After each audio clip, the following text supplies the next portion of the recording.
Es un mal enfoque de lo que es la identidad, ¿no? Hoy, por ejemplo, con toda esta confusión de algunos por la identidad de género y piensan que si saben qué les gusta, qué les satisface más sexualmente, van a saber quiénes son. Pero realmente esto ni siquiera es el punto, ¿no? Porque realmente ya están viviendo en una identidad y la identidad es seres egoístas que piensan que el propósito de la vida es únicamente la satisfacción sexual. Para otros su identidad depende, ¿no? A lo mejor mucho en nuestra época se veía en qué tribu urbana pertenecías, ¿no? Si eras ponquetón, si eras rockero, metalero, urbano, y ya con eso sabías quién eras. Pero tampoco eso define quién es el ser humano, simplemente qué trapos te pones. Y el asunto de la identidad es mucho más profundo porque define no únicamente qué vas a hacer, sino propósito. Entonces, esto es de lo que va a hablar Pablo, cómo el saber y entender quiénes somos define el propósito en la vida. Y vamos a estar hablando el día de hoy en esto. Vamos a orar. Padre, te doy muchas gracias por la oportunidad de hoy leer tu palabra. Te ruego que hables a nuestros corazones, Dios. Confróntanos, guíanos y enséñanos, Padre. Bendito eres. Amén. Versículo 16. Gracias, muchas gracias, vale. Mientras Pablo los esperaba en Atenas, su espíritu se enardecía viendo la ciudad entregada a la idolatría. Voy a leer desde el versículo 15. Y los que se habían encargado de conducir a Pablo le llevaron a Atenas. Y habiendo recibido orden para Silas y Timoteo de que viniese a él lo más pronto que pudiesen, salieron. Mientras Pablo los esperaba en Atenas, su espíritu se enardecía viendo la ciudad entregada en la idolatría.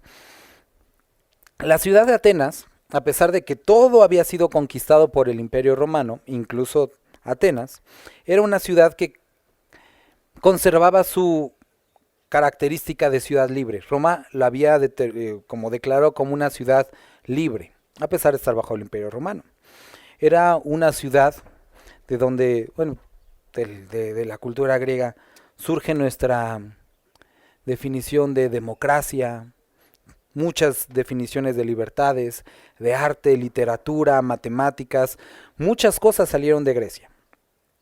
Y Atenas era la capital de todo este sistema político, cultural. Era una ciudad en la que había muchas cosas para ver. Incluso hoy nunca he tenido la oportunidad, pero se dice que en esa época había cerca de 3000 esculturas que representaban deidades en Atenas. Era un lugar donde había muchas cosas que ver.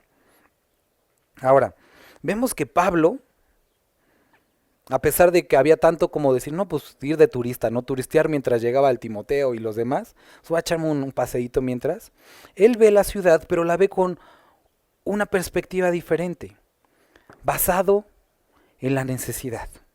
Él ve Atenas y no se sorprende ni por su aerópago, ni por la Acrópolis, sino él dice que su espíritu se enardecía porque toda la ciudad estaba entregada a la idolatría. Cuando vemos estos capítulos, la Biblia no nos está diciendo que nos volvamos unos amargados, que no podamos disfrutar las ciudades ni lo que el hombre ha creado, no es el punto. Pero saber quién eres también te ayuda a tener una perspectiva en el mundo que te desenvuelves. Puedes ver, por ejemplo, películas y disfrutarlas, ¿no? Pero tenemos que ver que a través de las películas, a través de los programas, a través del arte actual, vemos una gran carencia en los seres humanos. Y no podemos estar aislados a eso. No podemos estar como sin hacer nada, sin pensar nada. Y es decir, como, no hay problema. Muchos el día de hoy hacen lo que hacen porque no han entendido quiénes son en realidad. Y que lo que son define su propósito. Cuando tú ves, pensaba en esta semana, cuando tú, por ejemplo, ves la forma en la que muchos, vamos a hablar de vestimenta, ¿no? Jóvenes y jovencitas se visten el día de hoy, Me decía mi hija, me dio mucha risa, ¿no? Estábamos viendo una caricatura con una niña así con el top, ¿no? Me dice, pero eso no está bien, ¿verdad, papá? Y le digo, no, no, no está bien. Y yo, sí, qué bueno que ahorita pienses que no está bien. Pero cuando vemos esto, podemos decir como que, pues qué padre, o también decir, hay algo mal con todos nosotros, cuando normalizamos comportamientos tan sexualizados en niños tan jóvenes. Está mal. Y eso es algo así lo que estaba viendo Pablo, ¿no? Que no lo veía normal, a pesar de que muchas cosas la gente la veía normal y lo vean como algo turístico, como algo, pues es cultura, él lo veía mal. Y sabes, hermano, entender quién eres te lleva a ver las carencias del mundo y la oportunidad para satisfacerlas. En la semana pasada que Dios nos permitió estar allá donde vamos a hacer el viaje misionero, es un lugar muy bonito. O sea, la verdad está padrísimo, la playa y todo eso. Pero me llamó la atención que íbamos caminando y iba platicando en ese momento con el hermano Oliver y me dice, oye, ¿te diste cuenta? Le dije, sí. O sea, a pesar de todo lo bonito, estábamos viendo que estaban unos cuates ahí pegándole a la marihuana, ¿no? En plena calle. Porque ya llegó el narco ahí y hay mucho. Entonces, no podemos hacernos de la vista gorda con todas estas cosas que pasan. No podemos normalizar comportamientos. Y el creyente tiene que desaprobar lo que Dios desaprueba. No podemos decir, bueno, así son. No, tenemos que desaprobar lo que Dios desaprueba y buscar la forma a través de Cristo de arreglar esto. Pablo no se rasgó ahí las vestiduras y se ofendió y dijo, estoy ofendido por tantos ídolos. No, él hizo lo siguiente. Versículo 17. Así que discutía en las sinagogas con los judíos piadosos.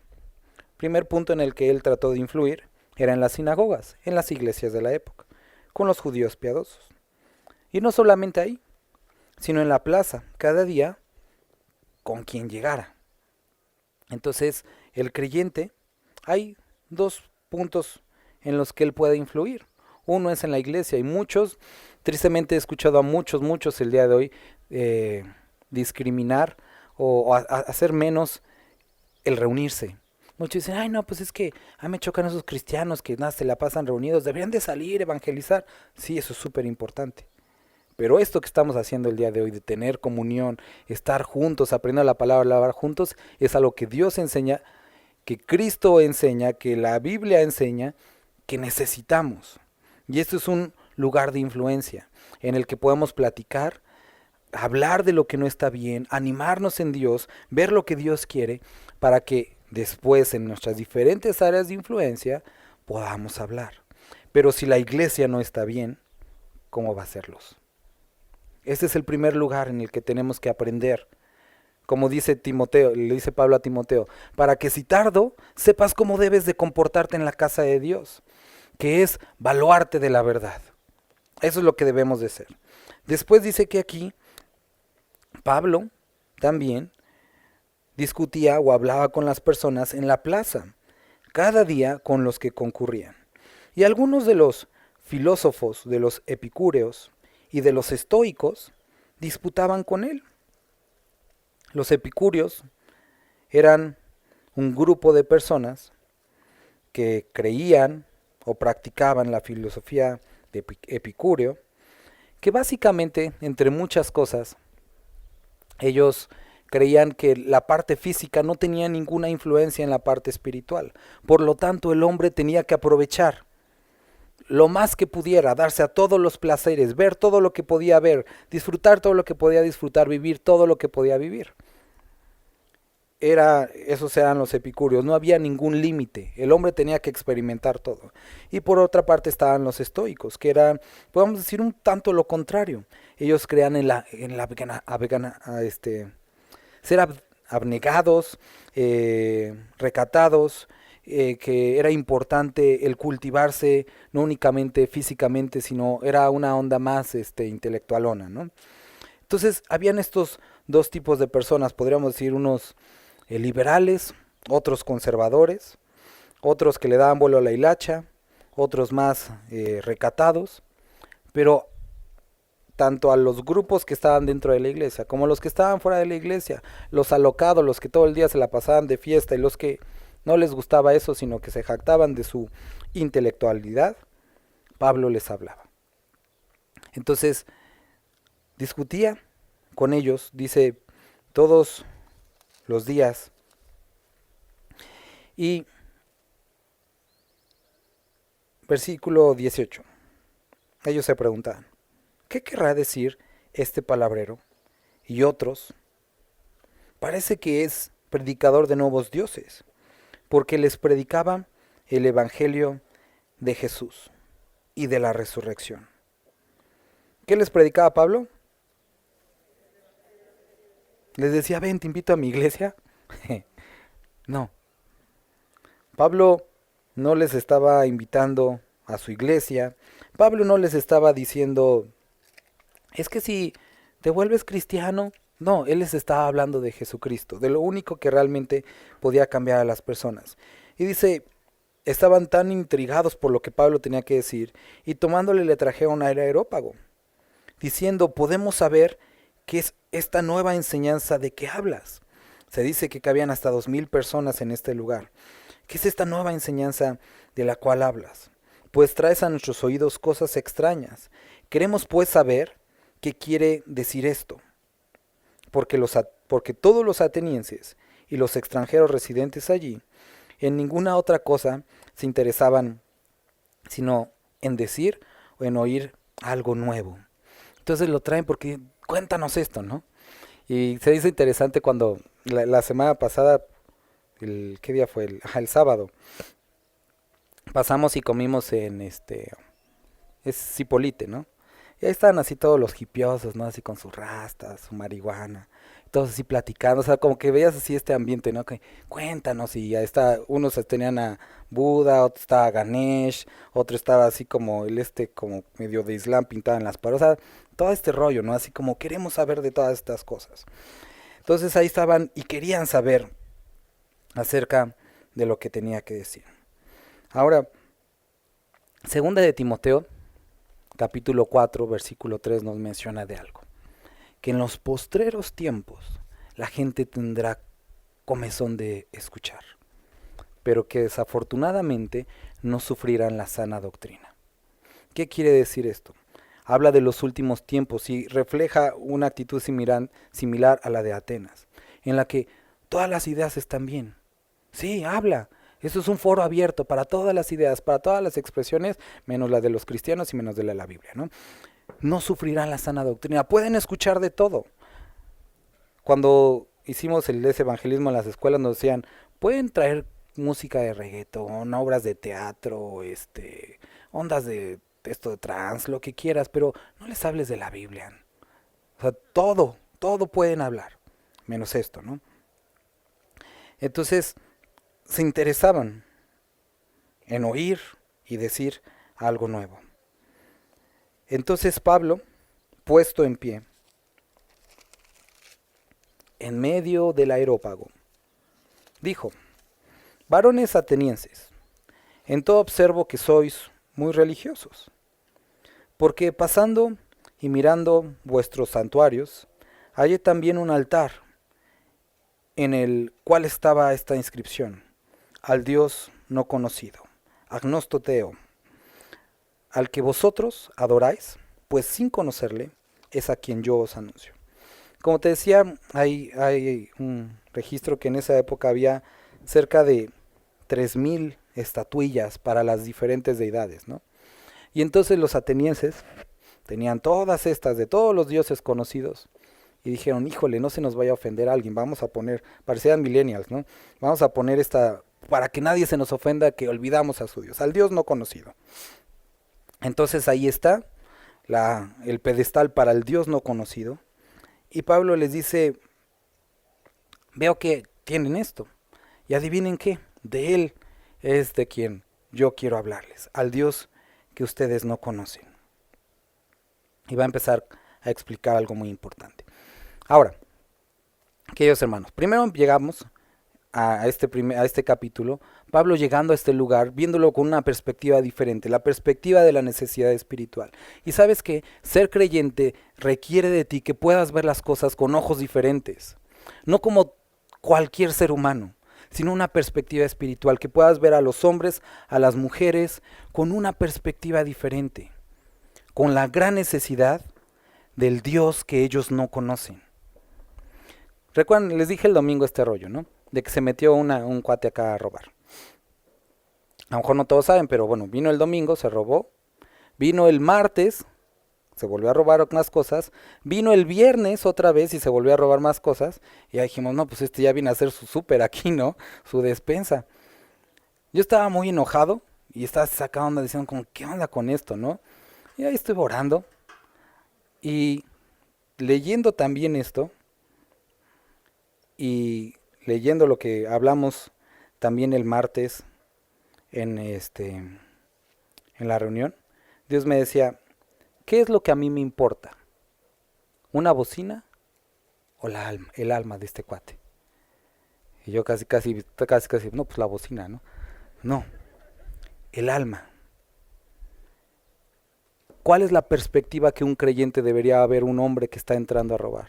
Sí, o sea, sabes, dices, no voy a dejar que me robe, ¿no? De loco. Pero pero tenemos que entender que, y ojalá, espero que estuviera por acá y escucha, Dios lo ama. Y desde el día viernes me puse como meta y eso vamos a hacer hoy. Les pido que todos vamos a hacerlo. Vamos a orar todos los días para que su alma sea arrebatada del infierno. Para que crea a Cristo y que conozca del amor de Dios. Y con eso habremos quitado un ratero de las calles. Y en serio, yo decía, Dios, ojalá algún día eso ya es adicional. Nos dieras el privilegio de verlo entrar aquí, no para robar, sino para sentarse y alabar a Dios, juntos como familia. Eso creo que debería ser la perspectiva con la que deberíamos de ver a las personas. No como personas con las que debemos de competir, de las que nos debemos de cuidar, sino con personas que tienen una gran necesidad de Dios. Podrán escuchar a algunos decir, eso es bastante iluso, utópico, pero eso es lo que Dios ve. Eso es para lo que Dios vino, para salvar al mundo de sus pecados. No para condenarlos, sino para que el mundo fuera salvo por Él. Y entonces es importante que nosotros le hablemos del Dios que no conocen. Y cada día más me encuentro cuando hablo con las personas en la calle, a más y más personas que les digo, ¿tú conoces por qué Jesús vino? Y no saben. Hace unos 10 años hablabas con las personas en la calle y les compartías, y ellos te decían, sí, ya sé todo eso de la cruz, pero ahora no lo saben. Y hay muchas personas que no saben nada acerca de Dios.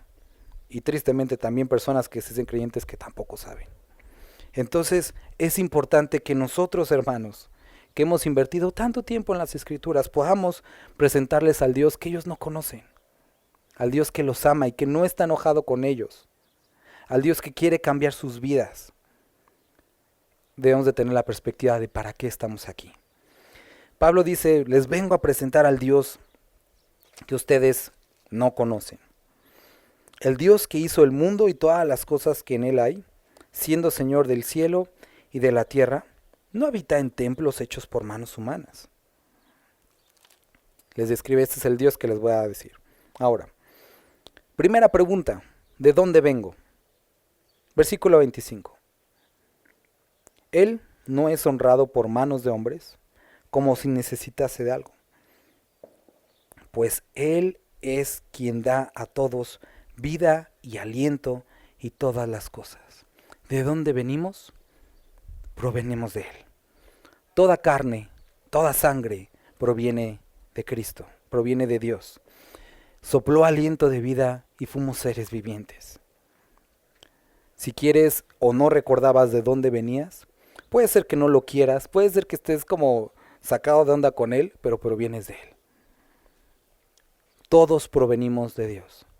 Había un joven que una vez hablé con él, me dijo, es que a mí, yo la verdad, o sea, primero decía que no creía en Dios y ya eso me dijo, es que realmente estoy enojado con Él. Le digo, pues sí, a mí me cae gordo el sol, pero todas las mañanas me paro y ahí está. No puedo negar que existe. Y es exactamente lo mismo. Todos provenimos de Él. La vida proviene de Él. ¿Somos sus hijos todos? No, ahí frenamos. Pero todos provenimos de Él. La respuesta a la pregunta ¿de dónde venimos? La vida proviene de Él. Y el aliento y todas las cosas. Versículo 26. Y de una sangre ha hecho todo el linaje de los hombres, para que habiten sobre toda la faz de la tierra, y les ha prefijado el orden de los tiempos y los límites de su habitación. ¿Quién soy yo? Soy criatura suya. Y esto debemos de saberlo muy bien. ¿De dónde vengo? La vida proviene de Él. ¿Quién soy yo? Creación suya, primeramente. Y después, cuando tú te arrepientes y te acercas a Dios por medio de Cristo Jesús, puedes, dice, a los que creen en su nombre, les ha dado la potestad de ser hechos hijos de Dios. Criatura suya, creación suya, y ahora hijos de Dios. Por la fe en Cristo Jesús, por el sacrificio en la cruz, por lo que Él ha hecho, ahora es que puedo ser hijo de Dios. Esto es lo que nos define realmente, no los trapos que te pones, no si le vas al mejor equipo, al América. Lo que te define es que eres hijo de Dios. Y por lo tanto, esto debería de dirigir y darte propósito. Esto es lo que nos da propósito, queridos hermanos y hermanas. Versículo 26 lo vuelvo a leer. Y de una sangre ha hecho todo el linaje de los hombres, para que habiten sobre la faz de la tierra. Ahora también dice, y les ha prefijado el orden de los tiempos y los límites de su habitación. Entonces, somos creación suya, algunos, hijos suyos, seres finitos y que solo pueden vivir en la tierra. Podemos meternos a nadar y echar un chapuzón, pero no podemos vivir bajo el mar. Podemos poner un casco. Si tenemos los suficientes recursos, podemos salir a orbitar a la Tierra. Pero no pudimos vivir para siempre en el espacio sin las condiciones de la Tierra. Él ha prefijado límites para nosotros para vivir. Somos criaturas con un límite prefijado. Enójate, no creas en Dios, lo que quieras, pero no puedes violar esto que Dios ha hecho y ha fijado un tiempo. No puedes vivir más, no puedes vivir menos de lo que Dios ha fijado para ti. Entonces somos criaturas suyas, somos hijos suyos, con un tiempo determinado y un lugar determinado. Seres humanos, habitantes de la tierra. Versículo 27. Ahora sabemos que venimos de Dios, que somos criatura suya e hijos de Dios. ¿Pero por qué? O más bien, ¿para qué? Versículo 27. ¿Lo puede leer a alguien fuerte? ¿Para qué estoy en esta tierra? ¿Qué es lo que Dios quiere conmigo? Que le busque, que le conozca. En la mañana hablábamos, cuando estábamos teniendo la clase de cómo tener un devocional. El propósito de leer la Biblia, de orar, es conocerlo a Él. No es hacernos más intelectuales, tener títulos. No, el propósito es conocerle a Él. Porque dice que nos creó para que le busquemos. Si en alguna manera palpando puedan hallarle. Y nos dice una verdad. Aunque ciertamente no está lejos de cada uno de nosotros. Dios quiere que le busquemos. Para eso nos creó.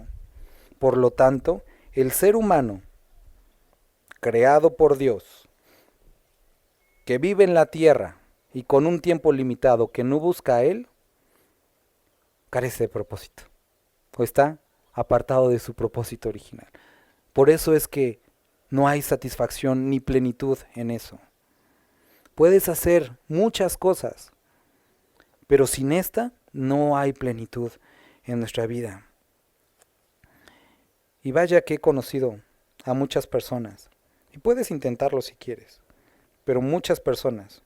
Conozco a personas de mucho éxito en varias partes, de mucho dinero en varias partes, y que he podido escuchar de ellos sin decirles nada, que no han encontrado satisfacción en esto. Y esto es la constante del ser humano.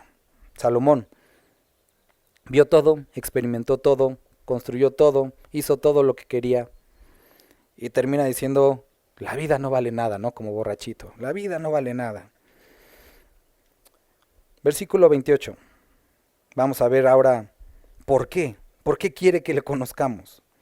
Porque en Él vivimos y nos movemos y somos, como algunos de vuestros propios poetas también ha dicho, porque linaje suyo somos. Siendo pues linaje de Dios, No debemos pensar que la divinidad sea semejante a oro, o a plata, o a piedra, escultura de arte y de imaginación de hombres. Pero Dios, habiendo pasado por alto los tiempos de esta ignorancia, ahora manda a todos los hombres que se arrepientan, hombres de todo lugar, por cuanto ha establecido un día en el cual juzgará al mundo con justicia por aquel varón a quien designó, dando fe a todos con haberle levantado de los muertos. El propósito o el por qué Dios quiere que lo conozcamos es para estar con nosotros, para salvarnos de nuestra maldad, para que podamos proceder al arrepentimiento. Entonces fuimos creados por Él, somos hechura suya, con el propósito de conocerle, y conocerle no nada más para presumir nuestro PhD, nuestra maestría en teología, religiones, sino para que a través de ese conocimiento podamos tener fe en Él y proceder al arrepentimiento. Eso es lo que Él quiere, para que nos salvemos y estemos con Él. ¿Por qué? Porque somos hechura suya y quiere que estemos con Él. Ahora aquí, Pablo, quiero que veas que qué interesante es, cita a dos de los poetas de los griegos, ¿no? Este cuate era un cuate que el conocimiento le había servido para algo, ¿no?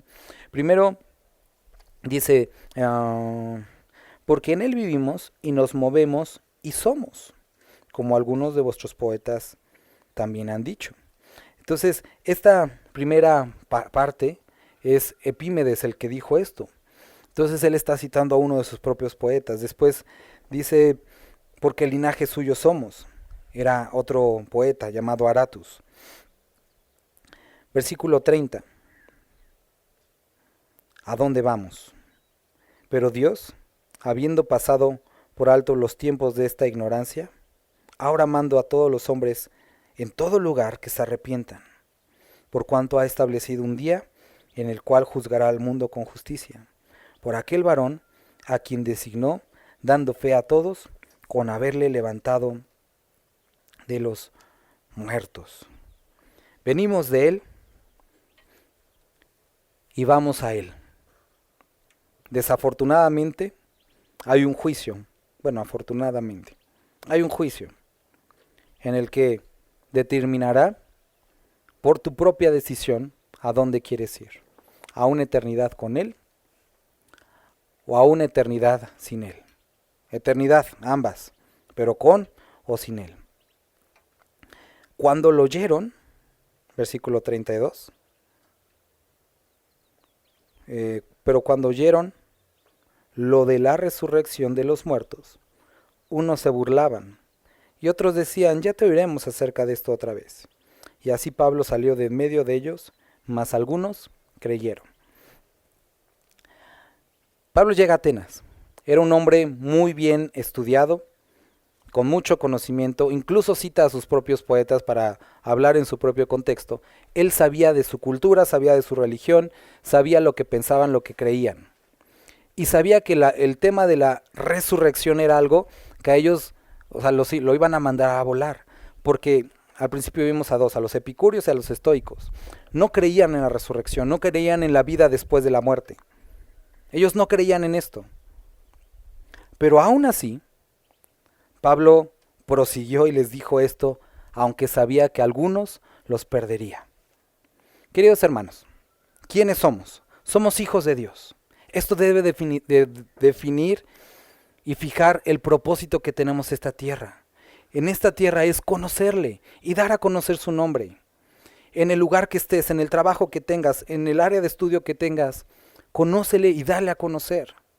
No veas las cosas como el fin, sino únicamente como medios para poder servirle, para poder darle a conocer. Hay cosas que en este mundo, en este momento que estamos viviendo, la gente no quiere escuchar. Y muchas iglesias se están callando. Pero vemos aquí a Pablo que a pesar de conocer que esto podía perder la atención de muchos, él lo dijo porque él mismo lo dice más adelante, que si no hay resurrección, vana es nuestra fe. Y la resurrección era un punto sumamente importante acerca del conocimiento de Cristo. Y no importa que no lo creyeran, era necesario que lo escucharan. Y hay muchas cosas que el día de hoy las personas no creen o no quieren escuchar.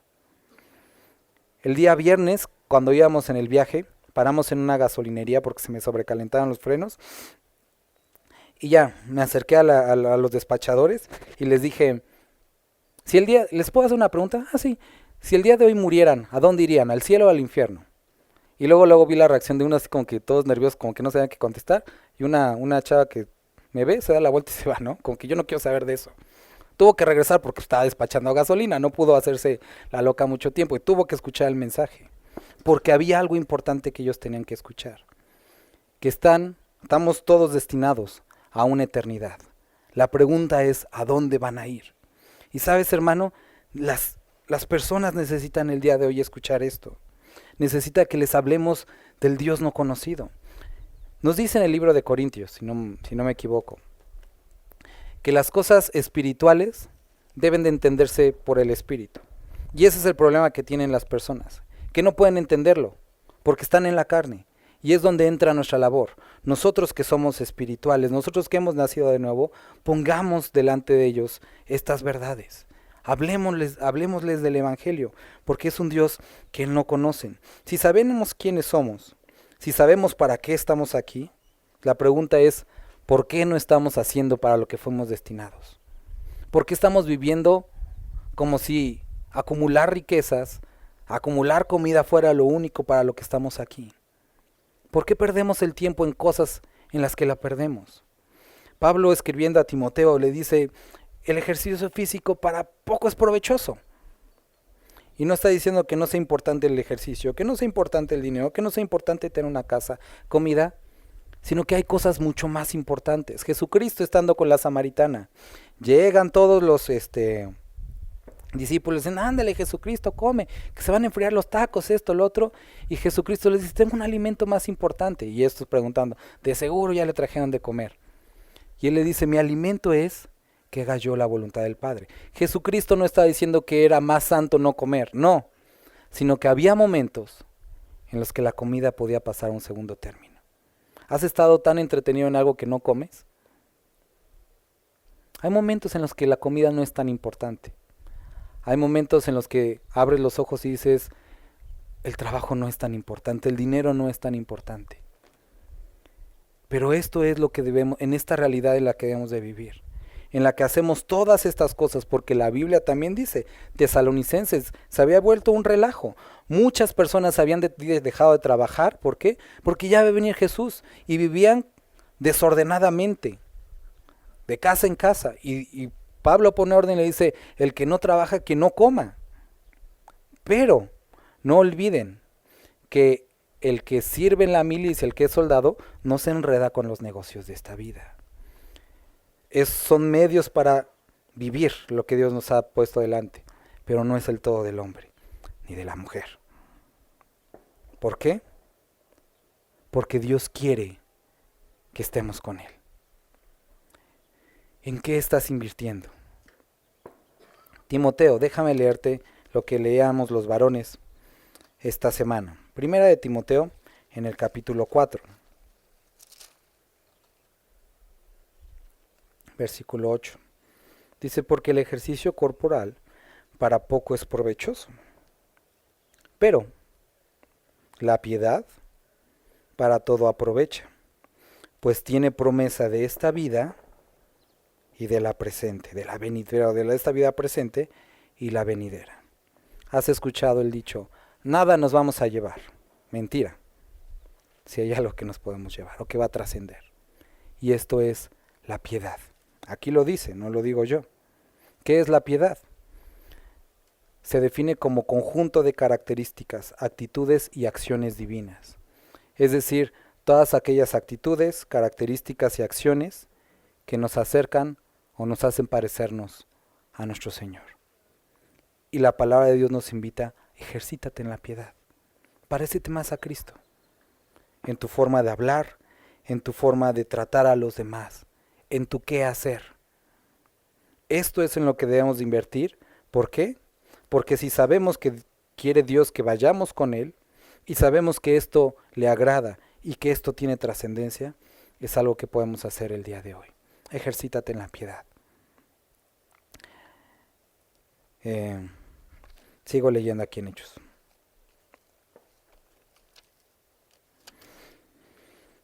Pero, versículo 32 nuevamente.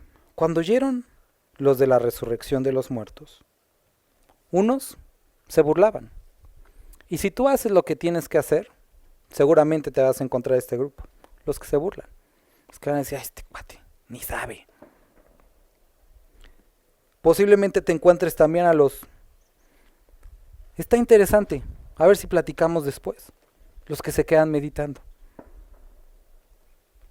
Y en algunas otras ocasiones 34, mas algunos creyeron. Y sabes, querido hermano, Dios tiene corazones preparados. Jesús también les decía a sus discípulos en el mismo capítulo que vimos el día martes, el de la mujer samaritana. Ustedes cuando ven las pequeñas plantitas dicen, ya la cosecha falta un poquitito, pero yo les digo que la cosecha está lista. Algunos sembraron, pero ustedes han sido puestos para cosechar. Y sabes, hermanos, hemos llegado al final de los tiempos. No sabemos cuándo Cristo venga, pero sí sabemos que han habido varios hombres y mujeres antes que nosotros, que les tocó morir en esta misma ciudad de Puebla, ser perseguidos en esta misma ciudad de Puebla, acuchillados por el Evangelio. Y hoy podemos cosechar todo ese esfuerzo. Los corazones están listos para escuchar. Mas algunos creyeron juntándose con él, entre los cuales estaba incluso Dionisio. ¿Recuerdas? Dionisio le pusieron este nombre a él, no es que él fuera, pero había un dios que era el dios del vino, no era Dionisio. Entonces, si dicen que él ponía nombre basado en las características, se ve que le entraba duro este cuate, al chupirul, ¿no? Entonces, dice, entre los cuales estaba Dionisio. Y no solamente era un hombre dado a la bebida, o probablemente dado a la bebida, sino era el aeropagita. Es decir, que era un hombre que se la vivía ahí, de tal forma que era de los encargados de cuidar y de estar en este lugar.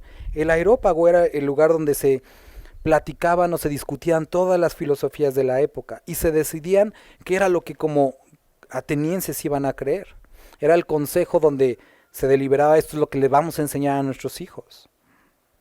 Y este hombre, siendo un hombre que dice, no, pues él jamás, porque era un hombre muy intelectual según él, y aparte de esto era un hombre con vicios, y podían decir, no, pues es el último que podrá convertirse, pero de ellos dice, más algunos creyeron, juntándose con él, entre los cuales estaba Dionisio, el aeropagita. Imagínate qué hermoso sería, vuelvo a repetir de este muchacho, que algún día llegara a estar aquí sentado. El que antes vino a robar, que ahora está para predicar el Evangelio, para convivir con... La verdad sería algo hermoso poder ver a Cristo en su vida, como Cristo hoy está en nuestra vida. Muchos de nosotros somos de los que las personas no daban nada por nosotros, ni pensaban que algún día estaríamos aquí. Pero míranos, aquí estamos, por su gloria, por su gracia, por su misericordia. Aquí estamos. Y una mujer llamada Damaris y otros con ellos. Ahí estaba Pablo, en medio de una ciudad cosmopolita, donde el hombre, la mujer podrían perderse, pero él tuvo el entendimiento de quién era y para qué había sido puesto aquí. Vivimos en una ciudad muy bonita y hay muchas cosas que nos ofrece la sociedad actual para perdernos. Pero ¿tienes el entendimiento suficiente para saber a qué has sido llamado y a qué tienes que invertir tu tiempo? Porque hay muchos que están listos para creer. Y Dios nos ha enviado para ser su boca, sus manos de amor. Vamos a orar, hermanos.